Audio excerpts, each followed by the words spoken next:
ଜିତିବ ଜିତିବ ଚିନ୍ନୁ ଭାଇ ଜିତିବ ଜିତିବ ଜିତିବ ଚିନ୍ନୁ ଭାଇ ଜିତିବ।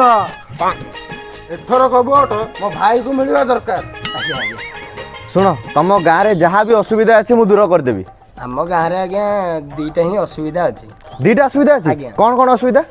ପ୍ରଥମଟା ହଉଛି କଣ କି ଛୋଟ ପିଲାଟି ନୁ ପାଠ ପଢି ପାରୁନାହାନ୍ତି, ସ୍କୁଲଟେ ନାହିଁ। ଆରେ ଇଏ ଗୋଟେ କଥା, ରୁହ। ଆଜ୍ଞା ଆଜ୍ଞା ଆମର ଆଉ ଗୋଟେ ଅସୁବିଧାରେ ଶୁଣି ଦଉନାହାନ୍ତି। ପ୍ରଥମ ଅସୁବିଧାଟା ଆଗ ମୁଁ ସର୍ଟ ଆଉଟ୍ କରିସାରେ ତାପରେ ଆଉ ଗୋଟେ। ହ୍ୟାଲୋ ପାର୍ଟି ଅଫିସ, 3 ଦିନ ଭିତରେ ଏ ଗାଁରେ ଗୋଟେ ସ୍କୁଲ ଘର ହେଇଯିବା ଦରକାର, ଆଉ ସବୁ ଛୋଟ ପିଲା ପାଠ ପଢିବା ଦରକାର। ହଁ ହଁ ଠିକ୍ ଅଛି ରଖୁଛି। ଆଜ୍ଞା ହଁ ଆଉ ଗୋଟେ ଅସୁବିଧା କଣ?